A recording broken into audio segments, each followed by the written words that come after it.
Welcome to மகளிர் உலகம். Covid தடுப்பூசி சர்டிஃபிகேட் எப்படி ஆன்லைனில் எடுக்கிறதுங்க பற்றி இந்த வீடியோவில் பார்க்க போகிறோம். வாங்க வீடியோக்குள்ளே போகலாம். அதுக்கு முன்னாடி இந்த சேனல் சப்ஸ்கிரைப் பண்ணாதுங்க, சப்ஸ்கிரைப் பண்ணிக்கோங்க. பக்கத்தில் இருக்க பெல் சிம்பிளை ப்ரெஸ் பண்ணிக்கோங்க. அப்போ தான் நான் போடுற வீடியோ உங்களுக்கு உடனுக்குடனே நோட்டிஃபிகேஷனில் காமிக்கும். கொரோனா தடுப்பூசி நம்ம போடுறப்ப பார்த்தீங்க அப்படின்னா ஆதார் கார்டும் மொபைல் நம்பரும் கொடுத்துருப்போம். நம்ம இன்ஜெக்ஷன் போட்ட உடனே பார்த்தீங்க அப்படின்னா நம்ம என்ன டேட்டில் இன்ஜெக்ஷன் பண்ணியிருக்கோங்கிற டீட்டெயில் எல்லாமே நமக்கு மெசேஜாக வந்துடும். செகண்ட் டோஸ் நம்ம எப்போ போடணுங்கிற டீட்டெயில்ஸ் எல்லாமே நம்ம மொபைல் நம்பருக்கு மெசேஜாக வந்துடும். நம்ம தடுப்பூசி போட்டதுக்கான சர்டிஃபிகேட் எப்படி ஆன்லைனில் எடுக்கிறதுங்கிறத பற்றி தான் இப்போ நான் உங்களுக்கு சொல்ல போகிறேன். கூகுளில் போயிட்டு கோவின்னு டைப் பண்ணுங்கள். டைப் பண்ணிவிட்டு உள்ளே போனீங்க அப்படின்னா கீழே வந்து கோவின்னு காமிக்கும். அதை கிளிக் பண்ணி உள்ளே போங்க. நியூவாக இப்போ ஒரு பேஜ் ஒன்று ஓப்பன் ஆகும். அதில் பார்த்தீங்க அப்படின்னா ரெஜிஸ்டர் சைன் இன் யுவர் செல்ஃப்னு சொல்லி காமிக்கும். அங்கே வந்து தடுப்பூசி போடுறப்ப நம்ம ஒரு மொபைல் நம்பர் கொடுத்துருப்போம் இல்லைங்களா, அந்த நம்பர் வந்து அந்த மொபைல் நம்பர் அங்கே போட்டுக்கோங்க.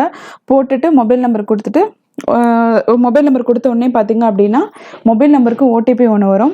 அந்த ஓடிபி போட்டுட்டு சப்மிட் கொடுங்க. சப்மிட் கொடுத்தோடனே பார்த்தீங்கன்னா அக்கௌண்ட் டீட்டெயில்ஸ் டோஸ் 1 அப்படின்ற டீட்டெயில்ஸ் எல்லாமே கொடுத்துருக்கோம். டோஸ் 2ன்னு இருக்கும். டோஸ் 2 வந்து நம்ம எந்த டேட்டில் வந்து எந்த டேட்டு எந்த டேட் ஆஃப் இயரில் நம்ம போடணும் அப்படிங்கிற டீட்டெயில் எல்லாமே கொடுத்துருக்கோம். அப்புறமேட்டு பார்த்தீங்க அப்படின்னா நம்ம எந்த இயரில் போட்டிருக்கோம், ஃபோட்டோ ஐடி இது எல்லாமே நான் கொடுத்துருப்பாங்க. டோஸ் 2 வந்து டியூ டேட், அதாவது நம்ம எப்போ வந்து கடைசியாக அந்த டோஸ் 2 வந்து நம்ம போட்டிருக்கணும் அப்படிங்கிற டீட்டெயில்ஸ் எல்லாமே அதில் காமிச்சிருக்கோம். அதுக்கு ரைட் சைடில் பார்த்தீங்க அப்படின்னா டோஸ் 1ன்னு இருக்கும், டோஸ் 1 டோஸ் 2ன்னு இருக்கும். அதுக்கு ரைட் சைடில் நீங்கள் பார்த்தீங்க அப்படின்னா டவுன்லோடுங்கிற ஒரு ஆப்ஷன் ஒன்று காமிக்கும். அந்த ஆப்ஷனை கிளிக் பண்ணிங்க அப்படின்னா உங்களோட சர்டிஃபிகேட் ஒன்று ஓப்பன் ஆகும்.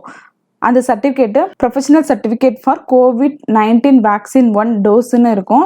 அந்த சர்டிஃபிகேட்டில் நேமு, ஏஜ், ஜெண்டர் இது எல்லாமே இருக்கும். அதுக்கு கீழே நம்ம தடுப்பூசி போட்ட டீட்டெயில்ஸ் எல்லாம் இருக்கும். அதாவது தடுப்பூசி போட்டவங்களோட நேமு, போடப்பட்ட டேட்டு, போடப்பட்ட இடம், யார் அந்த தடுப்பூசி நமக்கு போட்டாங்களோ அவங்களோட நேமு இது எல்லாமே அதில் இருக்கும். டவுன்லோட் பண்ணி சேவ் பண்ணிக்கோங்க. இல்லைன்னா பிரிண்ட் எடுத்து வச்சுக்கோங்க. ஏன்னா வருங்காலங்களில் பார்த்தீங்கன்னா வெளிநாடு போகிறதுக்குமே சரி, சில விசேஷங்கள் போகிறதுக்கு கூட இந்த சர்டிஃபிகேட் வந்து கண்டிப்பாக தேவைப்படும். தடுப்பூசி போட்ட உடனே நீங்கள் பார்த்தீங்க அப்படின்னா இந்த சர்டிஃபிகேட்டை வந்து கண்டிப்பாக வந்து கொஞ்சம் சேவ் பண்ணி வச்சுக்கோங்க. இந்த வீடியோ பார்த்தீங்கன்னா உங்களுக்கு யூஸ்ஃபுல்லாக இருந்திருக்கும் நம்புகிறேன். தேங்க்யூ.